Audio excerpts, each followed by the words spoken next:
ونعوذ بالله من شرور أنفسنا ومن سيئات أعمالنا من يهده الله فلا مضل له ومن يضلل فلا هادي له ونشهد أن لا إله إلا الله وحده لا شريك له ونشهد أن سيدنا وسندنا ونبينا وشفيعنا ومولانا محمدا صلى الله عليه وعلى آله وأصحابه وبارك وسلم تسليما كثيرا. أما بعد فأعوذ بالله من الشيطان الرجيم. بسم الله الرحمن الرحيم. واعلموا أنما غنمتم من شيء فأن لله خمسه وللرسول ولذي القربى واليتامى والمساكين وابن السبيل إن كنتم آمنتم بالله وما أنزلنا على عبدنا يوم الفرقان يوم التقى الجمعان والله على كل شيء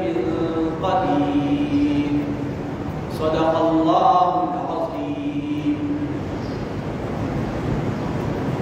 اللهم صل على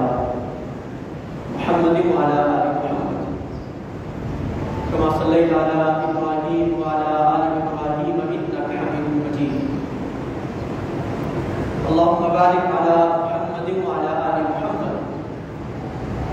كما باركت على إبراهيم وعلى آل إبراهيم إنك حميد مجيد.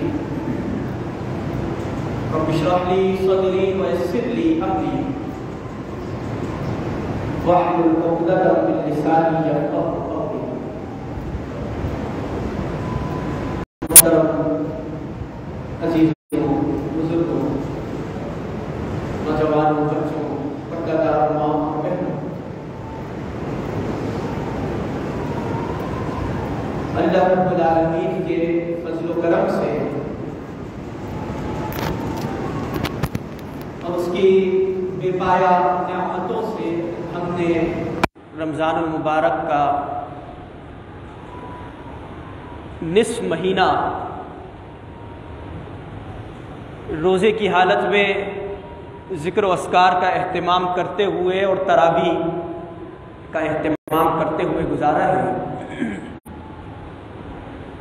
اور آج الحمدللہ ہم 16واں روزہ گزار رہے ہیں۔ 17 رمضان المبارک کا دن اسلامی تاریخ میں ایک انتہائی اہمیت کا حامل دن ہے، اور جب بھی یہ دن قریب آتا ہے یا 17 رمضان آتا ہے تو ہمیں صحابہ کرام رضوان اللہ علیہم اجمعین کی وہ قربانیاں یاد کرنی چاہیے اور ان کو دہرانا چاہیے کہ جب ہجرت کے دوسرے سال رمضان کے مہینے میں 17 رمضان المبارک کو جمعے کا دن تھا، اور حق و باطل کا، اہل ایمان اور اہل کفر کا، معروف اور منکر کا ایک عظیم معرکہ بپا ہوا کہ جسے بدر یا فرقان کے نام سے یاد کیا جاتا ہے۔ یہ بدر کا معرکہ جو 17 رمضان کو پیش آیا، اس معرکے کے تمام تر حالات کا جائزہ لینا، اس کے نتائج کا جائزہ لینا، اور یہ کس غرض سے اور کس بڑے مقصد کے لیے لڑا گیا، اس مقصد کو اپنے ذہنوں کے اندر تازہ کرنا، یہ جب بھی 17 رمضان آتا ہے یہ ہماری ذمہ داریوں کا حصہ ہے۔ غزوہ بدر کے حوالے سے چند باتیں آج آپ کے سامنے رکھوں گا، لیکن اس سے قبل مکہ کے حالات اور مدینہ منورہ کے ابتدائی 2 سال کی جو کیفیات تھی ان کے بارے میں چند چیزیں بیان کر کے پھر غزوہ بدر کے حوالے سے چند گزارشات آپ کے سامنے رکھوں گا۔ مکہ مکرمہ میں نبی اکرم صلی اللہ علیہ وسلم نے کہ جب آپ کو نبوت کے منصب پر سرفراز کیا گیا تو آپ علیہ الصلاۃ والسلام نے 4 بنیادی کام جو کیے، ان میں سے پہلا کام دعوت کا کام تھا۔ انفرادی دعوت بھی دی، اجتماعی دعوت بھی دی، اپنے عزیز و اقارب کو بھی اللہ رب العالمین کا پیغام پہنچایا، اہل علاقہ کو، اہل محلہ کو، مکہ کے اندر رہنے والے تمام کے تمام لوگوں کو گلیوں میں، کوچوں میں، بازاروں میں، حتیٰ کہ اگر کوئی میلہ عرب کے معاشرے میں لگا تو اس میلے کے اندر بھی نبی اکرم صلی اللہ علیہ وسلم گئے اور اللہ رب العالمین کا پیغام، دعوت کا پیغام لوگوں تک پہنچایا، کہ جس کے نتیجے میں کئی صحابہ کرام رضوان اللہ علیہ مجمعین دائرہ ایمان کے اندر داخل ہوئے۔ دوسرا کام جو آپ علیہ الصلوۃ والسلام نے مکہ کے اندر رہتے ہوئے کیا وہ تربیت کا کام تھا۔ دعوت کے بعد تربیت کا مرحلہ آیا کہ جو بھی مومنین دائرہ ایمان کے اندر آئے ان کی آپ علیہ الصلوۃ والسلام نے اخلاقی تربیت بھی کی، ان کے عقیدے کے حوالے سے بھی تربیت کی، ان کے شب و روز کے معاملات کے حوالے سے، ان کے چلنے پھرنے، اٹھنے بیٹھنے، کھانے پینے، غرض سارے کے سارے معاملات کے حوالے سے آپ علیہ الصلوۃ والسلام نے ان کی تربیت کی۔ یہ تربیت دوسرا مرحلہ تھا مکہ کے اندر۔ تیسرا کام جو آپ علیہ الصلوۃ والسلام نے کیا وہ تنظیم سازی کا کام کیا، کہ دعوت کے نتیجے میں جو صحابہ ایمان لے کر آئے، پھر ایک تربیتی مرحلے سے وہ صحابہ گزرے، تو آپ علیہ الصلوۃ والسلام نے ان کو ایک تنظیم کی لڑی کے اندر پرویا اور ایک باہمی تعلق اور ربط ان کے درمیان قائم کیا۔ اور چوتھا کام جو مکہ مکرمہ میں نبی اکرم صلی اللہ علیہ وسلم نے کیا وہ صبر محض کا کام تھا، یعنی آپ کو اس کام کے اندر ستایا گیا، آپ پر پتھر برسائے گئے، آپ کے نالین مبارک خون آلود ہوئے، آپ کو برا بھلا کہا گیا، آپ کے صحابہ رضوان اللہ علیہ مجمعین کو بھی مارا پیٹا گیا، لیکن آپ علیہ الصلوۃ والسلام اور صحابہ کرام کوئی جارحانہ اقدام، کوئی اقدامی معاملہ کہ جب تک اللہ کا حکم نہیں آیا تب تک نبی اکرم صلی اللہ علیہ وسلم اور صحابہ کرام نے نہیں کیا۔ یعنی مکہ کے حالات ہمیں بہت زیادہ ان حالات میں نظر آتی ہیں کہ ایک دعوت کا کام، تربیت کا کام، تنظیم سازی کا کام اور پھر صبر محض کا کام۔ لیکن جب نبی اکرم صلی اللہ علیہ وسلم نے صحابہ کرام کے ہمراہ مدینہ منورہ کی جانب ہجرت فرمائی، اب حالات تبدیل ہونا شروع ہوئے اور دین کو ایک قوت اور ایک طاقت ملنا شروع ہوئی۔ اور پھر مدینہ میں آنے کے بعد جو کام نبی اکرم صلی اللہ علیہ وسلم نے غزوہ بدر سے پہلے کیے وہ بھی بڑے اہم اور بنیادی کام ہے۔ پہلا کام آپ علیہ الصلوۃ والسلام نے مسجد نبوی کی تعمیر فرمائی. خود بنفس نفیس مسجد نبوی کی تعمیر کے اندر شریک ہوئے اور اسلام کا ایک مرکز بنایا کہ جس مرکز کے ذریعے، جس کے منبر اور محراب کے ذریعے نبی اکرم صلی اللہ علیہ وسلم نے دعوت کا کام بھی کیا، ریاست اور سیاست کے معاملات کو بھی انجام دیا، عدالتی معاملات، عدالتی فیصلے بھی اسی مسجد نبوی کے منبر کے ذریعے نبی اکرم صلی اللہ علیہ وسلم نے کیے. تو پہلا کام مسجد نبوی کی تعمیر مدینہ منورہ کے اندر کی گئی. دوسرا کام کہ جو صحابہ کرام ہجرت کر کے مدینہ منورہ آئے تھے، مہاجرین صحابہ، اور جو صحابہ مدینہ کے اندر پہلے سے موجود تھے، انصار صحابہ، آپ علیہ الصلوۃ والسلام نے مہاجرین اور انصار کے درمیان اخوت اور بھائی چارگی کا تعلق قائم کیا، مواخات مدینہ کا تعلق قائم کیا، اور ایک ایسا تعلق پروان چڑھا کہ صحابہ کرام بیان فرماتے ہیں کہ اگر کسی انصار صحابی کی 2 بیویاں تھیں تو انہوں نے ایک بیوی کو طلاق دی اور اس کا نکاح اپنے مہاجر بھائی سے کروایا. اگر کسی انصار صحابی کا کوئی باغ تھا تو انہوں نے اس باغ کے 2 برابر حصے کیے اور ایک حصہ اپنے مہاجر بھائی کو دیا. اگر کسی کا کوئی کاروبار تھا، کسی کا کوئی اور گھر یا مکان یا کوئی اور معاملہ تھا، تو اپنی تمام کی تمام چیزوں کو انصار صحابہ کرام نے 2 حصوں کے اندر تقسیم کیا اور ایک حصہ اپنے مہاجر بھائی کو دیا. تو دوسرا کام نبی اکرم صلی اللہ علیہ وسلم نے مدینہ منورہ کے اندر جو کیا، مواخات مدینہ قائم کی، بھائی چارگی کا ایک نظام قائم کیا.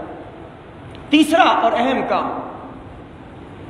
کہ مدینہ کے اندر جتنے بھی یہودی آباد تھے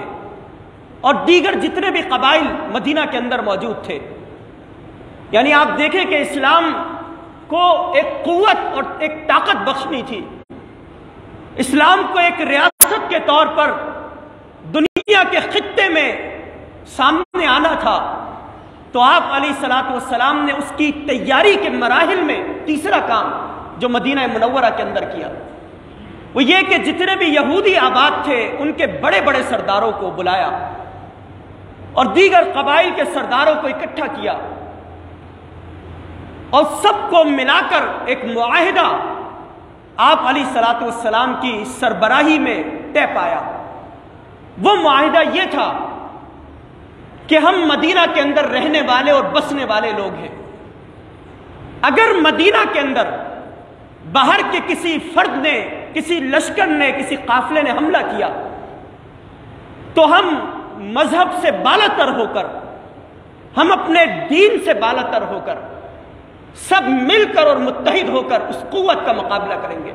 اور مدینہ کے اوپر کسی کو بھی چڑھائی نہیں کرنے دیں گے. اور اس معاہدے کے اندر یہودی بھی برابر کے شریک تھے اور مدینہ کے اندر جتنے بھی دیگر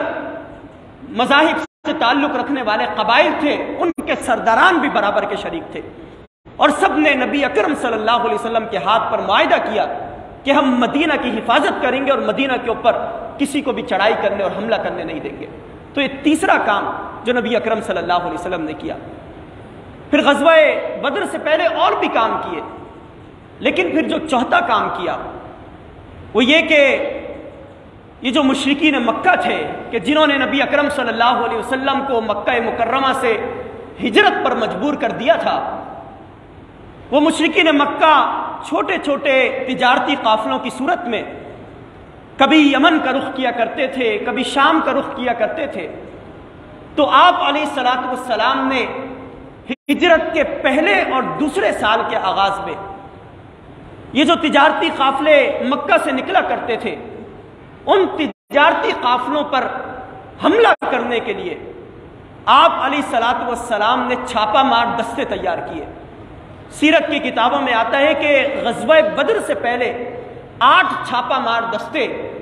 جو نبی اکرم صلی اللہ علیہ وسلم نے قریش مکہ کے خلاف تیار کیے، ان کے تجارتی قافلوں کے خلاف تیار کیے. اور ان 8 دستوں میں 4 دستے ایسے تھے کہ جس میں نبی اکرم صلی اللہ علیہ وسلم بنفس نفیس خود شریک ہوئے، اور 4 دستوں میں آپ علیہ الصلوۃ والسلام نے صحابہ کرام کو بھیجا کہ جائیں اور مشرکین مکہ کا جو بھی قافلہ، تجارتی قافلہ گزرتا ہے اس پر حملہ کیا جائے اور اس کا سامان وہ مدینہ تک پہنچایا جائے۔ اور یہ 8 دستے وہ کامیابی سے ہمکنار ہوئے اور سارا کا سارا ساز و سامان وہ مسلمانوں کے حصے میں آیا۔ پھر ایک نوا تجارتی قافلہ وہ مکہ سے نکلا۔ ابو سفیان جو اس وقت تک ایمان نہیں لے کر آئے تھے، ان کی سربراہی میں ایک بہت بڑا تجارتی قافلہ تھا، اور اس میں ہزاروں درہم اور دینار موجود تھے۔ 40 افراد اس تجارتی قافلے کی حفاظت کرنے کے لیے مامور تھے۔ نبی اکرم صلی اللہ علیہ وسلم نے صحابہ کرام کو جمع کیا اور فرمایا کہ مشرکین مکہ کا ایک قافلہ وہ شام کی طرف جا رہا ہے، کیا تم چاہتے ہو کہ ہم اس قافلے کے اوپر حملہ آور ہو جائیں اور اس کا سامان وہ ہمارے حصے میں آئے؟ اگر وہ سامان ہمارے حصے میں آئے تو ہم جہاد کی تیاری کریں گے اور اسلام کو ایک قوت و طاقت ملے گی۔ تو صحابہ کرام رضوان اللہ علیہم اجمعین نے نبی اکرم صلی اللہ علیہ وسلم کا ساتھ دیا، اور 313 کا ایک لشکر وہ اس تجارتی قافلے کے لیے تیار کیا گیا۔ لیکن جب صحابہ نکلے تو ابو سفیان نے حکمت عملی اختیار کرتے ہوئے اپنے قافلے کو بچاتے ہوئے کسی دوسرے راستے سے وہ شام کی طرف پہنچا، اور اس طرح وہ تجارتی قافلہ بچ گیا۔ وہ 313 صحابہ کرام جو نکلے تھے وہ ایک مقام پر جا کر ٹھہر گئے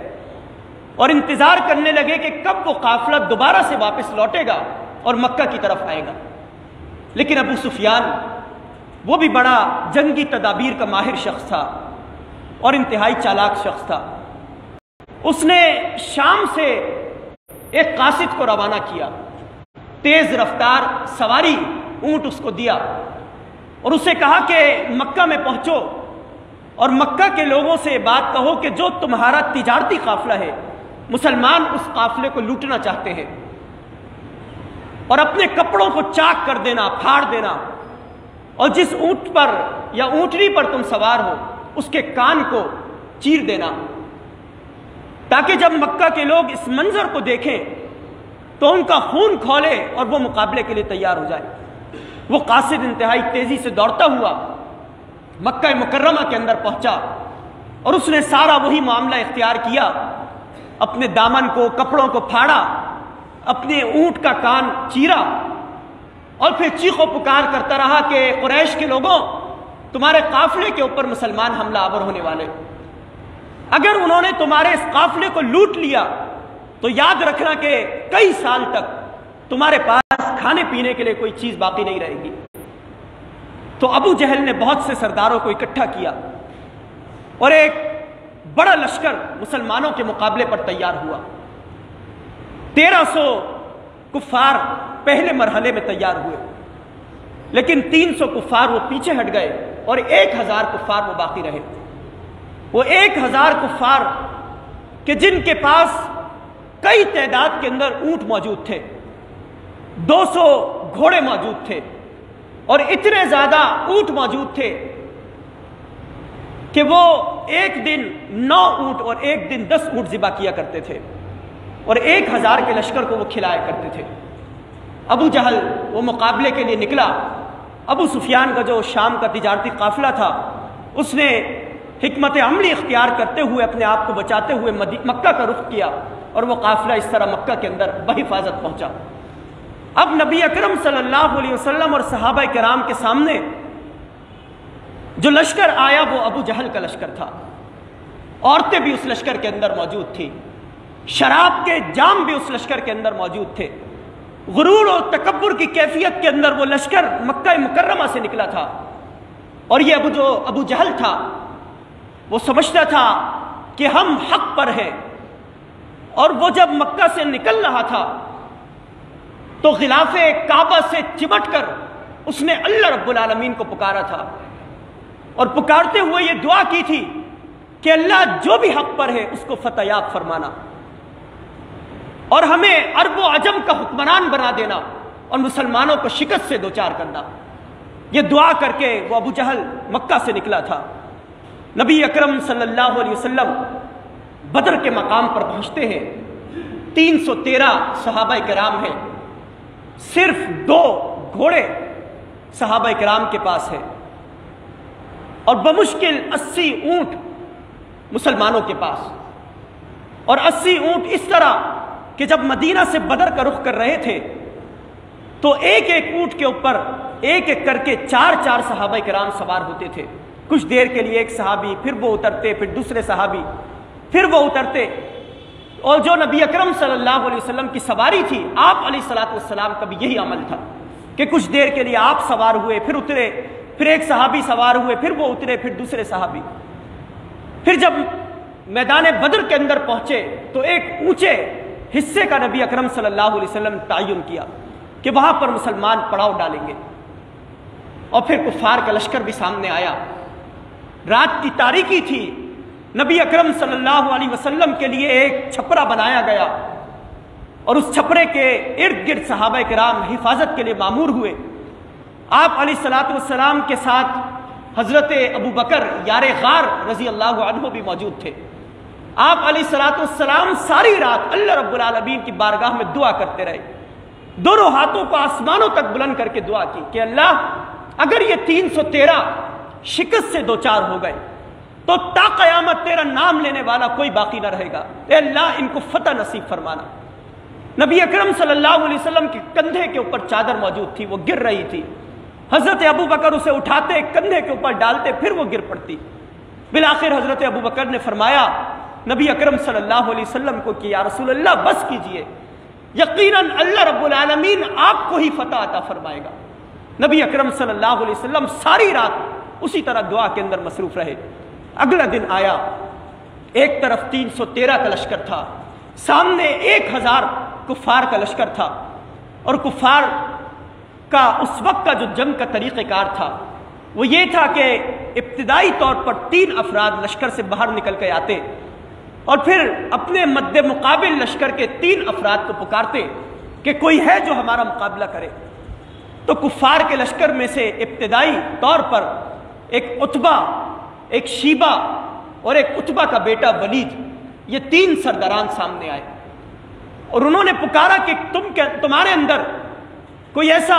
جوان اور مرد موجود ہے کہ جو ہمارا مقابلہ کر سکے.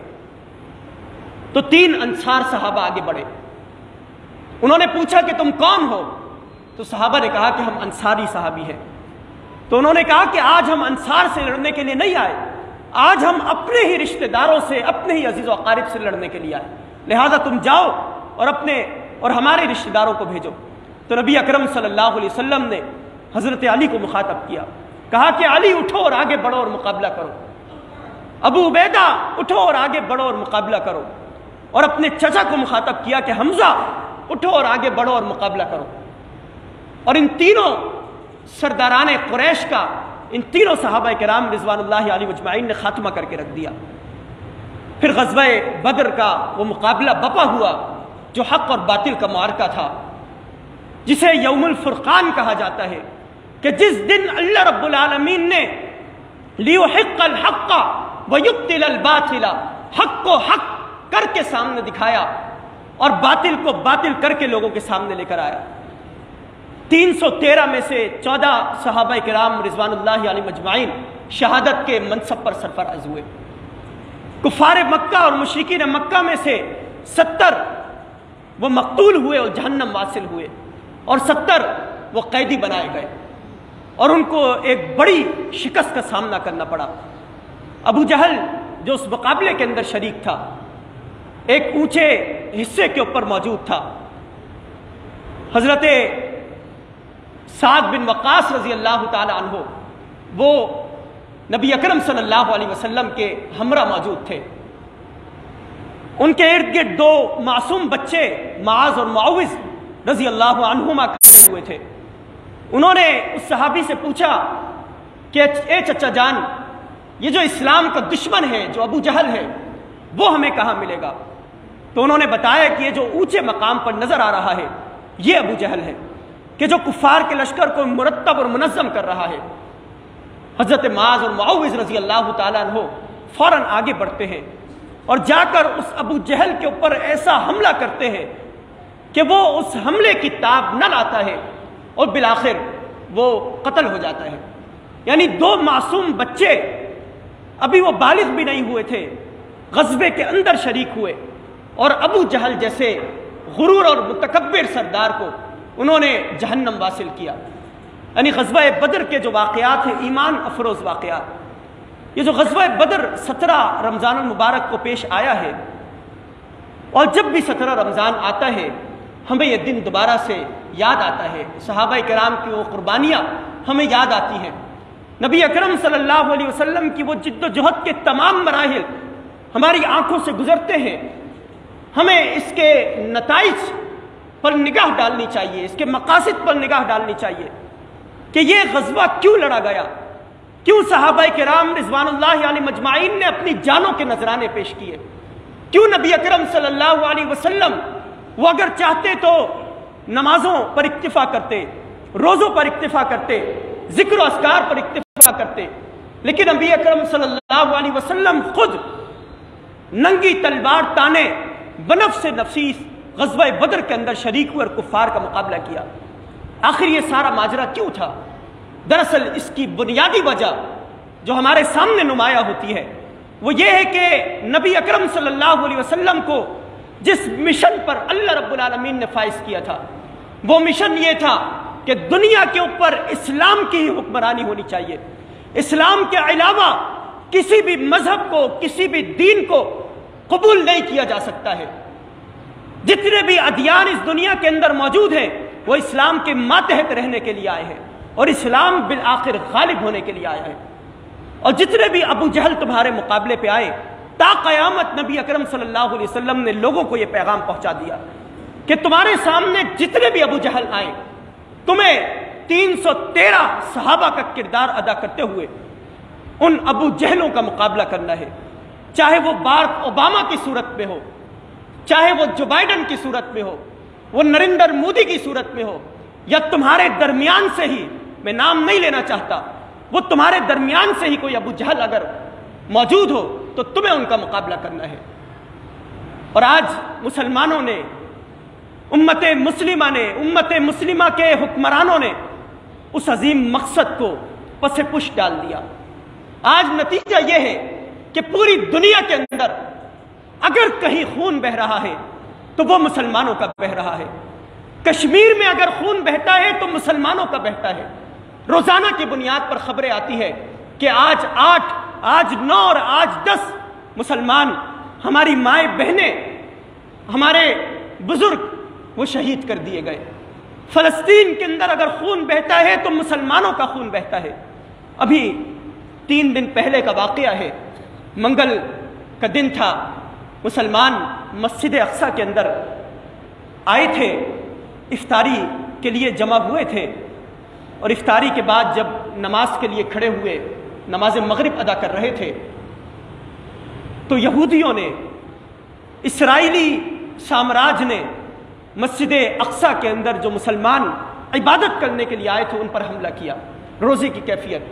ختم ہو رہی تھی، وہ افطار کر رہے تھے، اس کیفیت کے اندر ان کے اوپر حملہ کیا گیا۔ اور پھر اگلی صبح یعنی پرسوں جو بدھ کی صبح گزری ہے، اس صبح میں بھی ان یہودیوں نے مسجد اقصی پر بمباری کی اور حملہ کیا۔ کئی 100 مسلمان، مائیں بہنیں، بچے، بوڑھے وہ زخمی ہیں، کئی شہادت کے منصب پر سرفراز ہوئے ہیں۔ یعنی آئے دن کے جو واقعات مسلمان ممالک کے اندر رونما ہوتے ہیں، ان واقعات کا ذمہ دار کون ہے؟ ذمہ دار ہم خود ہیں کہ ہم نے امت مسلمہ کا جو مقصد وجود تھا کہ جس کے لیے نبی اکرم صلی اللہ علیہ وسلم نے اور صحابہ کرام رضوان اللہ علیہ مجمعین نے قربانیاں دی تھی، ہم نے اس مقصد کو پس پش ڈال دیا۔ ہم اگر دین پر عمل کرتے ہیں تو نماز کی حد تک عمل کرتے ہیں، روزے کی حد تک عمل کرتے ہیں، ذکر و اذکار کی حد تک عمل کرتے ہیں، کبھی موقع ملا تو قرآن کی تلاوت کر لیتے ہیں، صدقہ و خیرات دے کر سمجھتے ہیں کہ ہم نے اللہ رب العالمین کو راضی کر دیا اور اللہ رب العالمین کو منا لیا۔ اللہ نے خلیفہ بنا کر اس دنیا کے اندر بھیجا۔ خلافت کی ذمہ داری ایسی ذمہ داری نہیں ہے کہ اس ذمہ داری کو ایسے ہی ادا کر دیا جائے، بلکہ نبوی طریقے کے مطابق ایک اجتماعی جد و جہد کرتے ہوئے اس ذمہ داری کو ادا کرنا چاہیے۔ تو نبی اکرم صلی اللہ علیہ وسلم اور صحابہ کرام رضوان اللہ علیہم اجمعین نے جو غزوہ بدر کے اندر قربانی پیش کی 17 رمضان المبارک کو، اس کا پیغام ہمارے سامنے یہی آتا ہے کہ آج امت مسلمہ وہ متحد ہو جائے، امت مسلمہ کے حکمران وہ ہوش کے ناخن لیں، اور وہ جس طرح گزشتہ روز مسجد اقصی کے اوپر حملہ کیا گیا وہ اسرائیلی فوج کے سامنے آ کر کھڑے ہو جائیں، اور جس طرح حضرت عمر فاروق رضی اللہ تعالیٰ عنہ نے حاکم وقت کی حیثیت سے، جس طرح حضرت ابو ایوب انصاری رضی اللہ تعالیٰ عنہ نے، جس طرح صلاح الدین ایوبی رحمۃ اللہ علیہ نے، جس طرح محمود غزنوی رحمۃ اللہ علیہ نے، اور جس طرح دیگر مسلمان سپہ سالاروں نے کفر کا مقابلہ کیا، اسی طرح آج ہمارے مسلم حکمران بھی انہی کا کردار ادا کرتے ہوئے، انہی کے نقش قدم پر چلتے ہوئے، انہی کے اسوے کو اپناتے ہوئے کفر کا مقابلہ کریں، اور ان کی آنکھوں میں آنکھیں ڈال کر ان کو صفحہ ہستی سے مٹائیں، تاکہ اللہ رب العالمین کا دین غالب ہو جائے اور غزوہ بدر کا جو پیغام ہے وہ پورا ہو جائے۔ اللہ رب العالمین سے دعا ہے کہ ہمیں نبی اکرم صلی اللہ علیہ وسلم اور صحابہ کرام کی سیرت کا مطالعہ کرنے کی توفیق عطا فرمائے۔ وآخر دعوانا ان الحمد للہ رب العالمین۔